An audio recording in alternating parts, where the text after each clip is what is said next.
Olá pessoal, meu nome é Danilo de Oliveira e nós vamos hoje com mais uma aula, uma videoaula com um assunto muito importante que é o renascimento cultural e científico. Tudo bem? Então vamos começar a nossa videoaula de hoje, tá bom? O renascimento cultural, né, como o próprio nome já fala, eles desejavam que tivesse, que existisse um renascimento, tá? E para que tenha um renascimento, obviamente, algo tem que ter morrido. Nada renasce sem que haja uma morte. Concordam comigo? No caso do renascimento do século XVI, o que eles queriam que renascesse? Eles queriam que renascessem, que voltassem a existir, que voltassem a ter importância os ideais da cultura de lá da antiguidade clássica greco-romana, né? Só para lembrar um pouquinho, lembra lá na antiguidade, na Grécia, na Roma antiga, nós tínhamos os filósofos, nós tínhamos a valorização do pensamento racional, nós tínhamos a valorização do homem, do corpo humano, da capacidade do homem de agir, de modificar a sua vida. Então, todos esses valores que existiam lá na Idade Antiga, tá? Os renascentistas, no século XVI, eles vão começar o quê? A querer que haja essa retomada. Então, nessa linha do tempo, né, mostra bem o quê? A fase em que está acontecendo o movimento renascentista. Então, o renascimento cultural, ele aconteceu nessa transição da Idade Média para a Idade Moderna. Na verdade, esse período de transição da Idade Média para a Idade Moderna é uma fase em que a história humana vai passar por grandes inovações, por grandes transformações, sejam elas econômicas, políticas, sociais, religiosas, culturais, transformações que nós vamos ver ao longo das próximas videoaulas nossas, tá bom? Então, voltando aqui para a linha do tempo, o pessoal do Renascimento, início da Idade Moderna, queria que voltasse o pensamento da Idade Antiga, que, segundo eles, teria morrido durante a Idade Média, onde a visão de mundo era sempre baseada em torno da religião, das explicações baseadas na fé, né? E pouco na parte lógica, na parte da ciência. Tudo bem? Então, pergunta de prova, sempre cai em concurso, o que foi o renascimento, o que eles queriam que renascesse? Queriam que renascesse a cultura da Idade Antiga, da Idade Clássica greco-romana. Só para lembrar um pouquinho, né? O Renascimento teve algumas fases específicas, principalmente na Itália, que vai desde o pré-renascimento, né? Até a fase de auge e fase de dispersão do movimento por toda a Europa.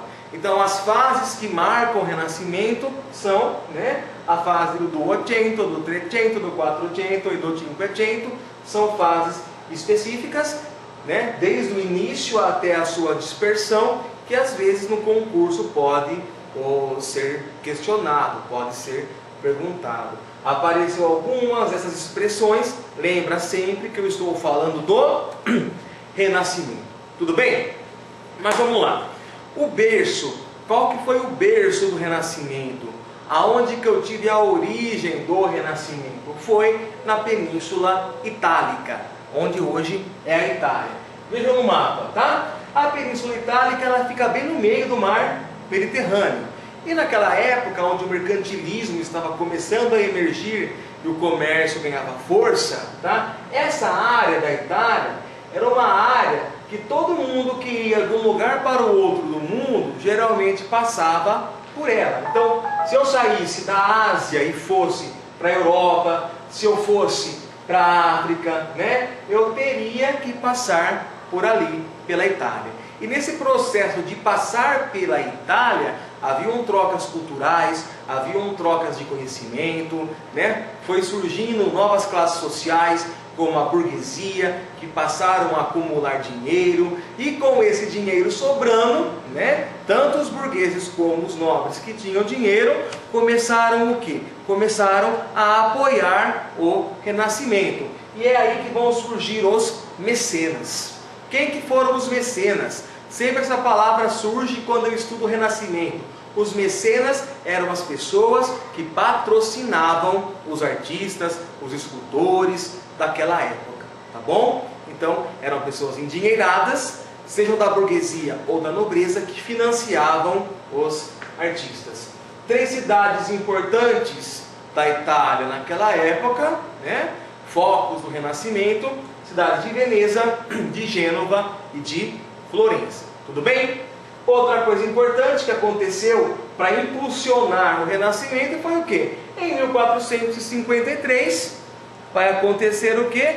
Vai acontecer a queda, né, do Império Bizantino, né? Então, os turcos vão dominar Constantinopla e dezenas, milhares de pessoas, de filósofos e sábios que moravam naquela região migram para a Europa e ajudam a fomentar ainda mais o renascimento cultural. Tudo bem? Tranquilo até aqui? Vamos continuar então para as características do Renascimento. Tá? Sempre que eu falo em Renascimento, o Renascimento ele tem algumas características principais que sempre caem nas provas e nos concursos. Vamos ver quais são. Tá? Então, características do Renascimento: laicização, hedonismo, humanismo, antropocentrismo e racionalismo. Laicização: a igreja vai deixar de ter tanta influência. Idade Média, a igreja tem muito poder. Idade Moderna, isso vai deixar de existir, tá bom? Hedonismo é o que? Como que vai aparecer isso nos quadros, na pintura renascentista? Valorização do nu, né? Então aparece ali o corpo humano despido. Isso é típico do Renascimento. É típico também das esculturas lá da Idade Antiga, né? Então esse hedonismo repete a questão do paraíso. O homem vai buscar o quê? Viver como no paraíso, a buscar prazeres, né? Ao contrário do que existia na Idade Média, né? Que os renascentistas tanto criticavam, que o homem buscava apenas a sua salvação eterna. Outra característica importante: humanismo.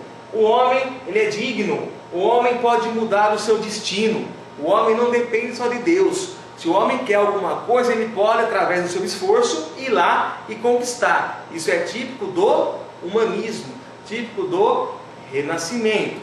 Outra característica importante: antropocentrismo. Antropo, homem.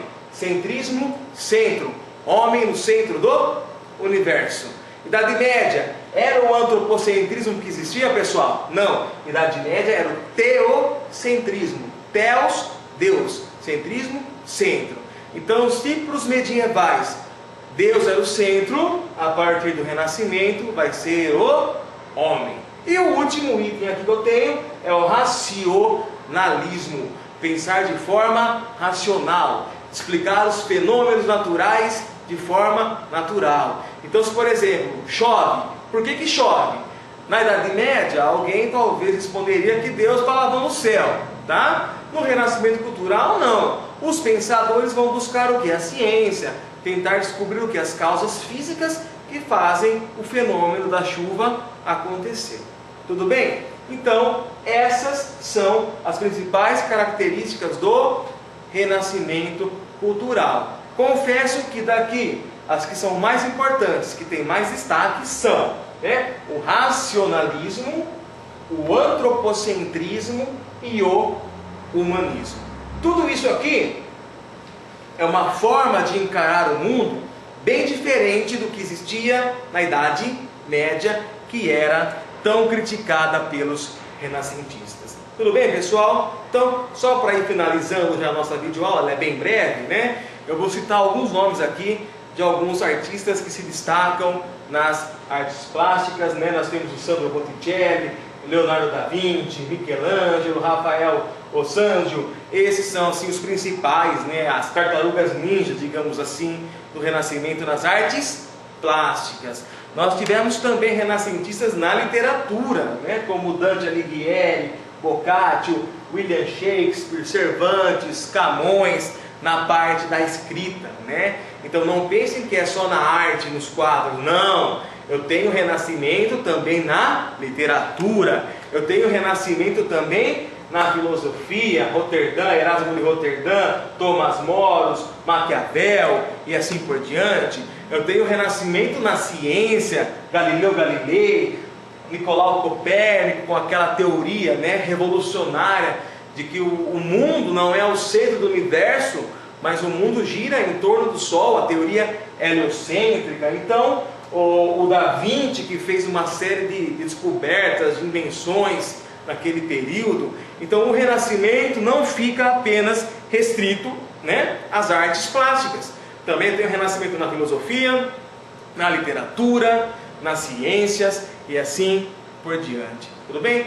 Finalizando aqui, eu coloquei alguns quadros que vocês podem pesquisar na internet sobre os principais quadros renascentistas, né? Destaque, por exemplo, para o Nascimento de Vênus, do Botticelli. Dá para perceber na pintura, né, a questão já do jogo de luzes, que é típico do Renascimento, a questão de profundidade da pintura, né? Então, a valorização do corpo nu, das formas humanas, né, sendo mais realistas possíveis, isso já está presente claramente nessa obra do Botticelli, né? A famosa Mona Lisa do Leonardo da Vinci, a mesma coisa, é um dos ícones do Renascimento, né? Nessa época também o Michelangelo pintou a famosa Capela Sistina, né? O teto da Capela Sistina, a parte ali do altar, que representa o juízo final, uma pintura maravilhosa, uma pintura que traz todas essas características do Renascimento expressas na sua arte. A Pietà, também do Michelangelo, uma escultura, tudo bem? Maravilhosa. Então, é isso aí, tá? Se vocês tiverem alguma dúvida sobre o Renascimento, tiverem alguma sugestão, alguma pergunta, basta entrar em contato comigo por esse e-mail que está aparecendo aqui embaixo, né? prof.danilodoliveira@gmail.com. Eu vou responder com o maior prazer. Se tiver alguma sugestão, faça uma sugestão. Se tiver alguma crítica, faça uma crítica, né? As críticas são importantes também para que nós possamos melhorar a nossa aula, a nossa videoaula. A princípio, essa videoaula é feita, como eu sempre falo, de uma forma bastante simples, feita para os alunos, para os meus alunos reverem os conteúdos vistos em sala de aula, mas como eu sempre digo, né, está na internet, é público. Se servir para mais alguém, se for útil, então espero que vocês façam um bom proveito, tá bom? Espero que vocês tenham gostado dessa videoaula, bem simples, bem rápida, né? Mostrando o que é o Renascimento, o que eles queriam que renascesse, as principais características do Renascimento, né? Então, basicamente foi essa a ideia da videoaula de hoje. Então, muito obrigado pela presença aqui, por ver o meu vídeo, e aguardo você, quem sabe, numa próxima videoaula. Um grande abraço e até a próxima, se Deus quiser.